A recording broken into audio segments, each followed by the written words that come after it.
I'm going to share with you guys the lenses that you need to have as a wedding photographer or any photographer. Let's go into it.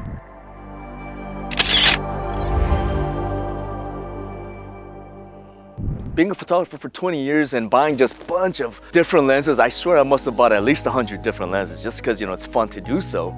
In the very end, the lenses that you absolutely need, first off, the 24-70. This isn't a must-have, right? I mean, obviously, I could just get one lens and shoot the whole wedding and that'd be fine. I've seen a wedding photographer shoot a whole wedding with a 50mm lens, 1.8, and that's cool. But these lenses are the lens that you absolutely have to get if you decide that you want to be a professional.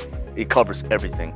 So the first lens is 24-70, aperture f2.8, and that's with a full frame camera. If you were to pick just one lens to just absolutely be the only lens ever, that is the lens. So get that lens first. And if you're at a crop center, it would be about 18 to 50mm f2.8. So you want that lens first.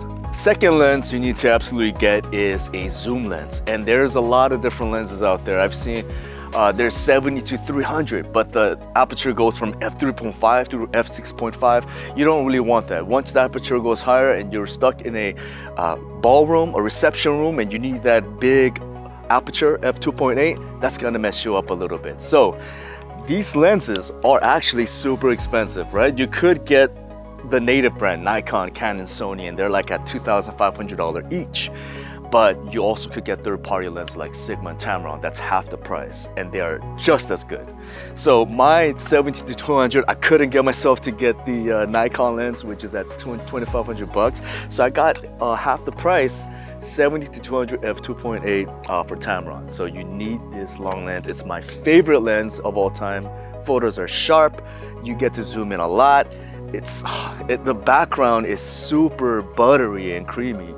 This is the lens to get. So first two lenses to buy, and you need to get yourself at least one prime lens. So you got the zoom lens, you got the regular wide angle lens, but now you need a prime lens. My favorite prime lens is an 85mm f1.8. My friend Michaela that's gonna shoot with me has a 50mm, which you could even get a 50mm 1.8 for $200. I mean, you could get that cheap. And of course, they get up to like thousands of dollars too, right? But a prime lens is definitely a must-have. So those three lenses are a must-have if you want to be a wedding photographer. Thank you guys so much for sticking around. If you watched it all the way to the end, thank you so much for the support, and I will see you next time.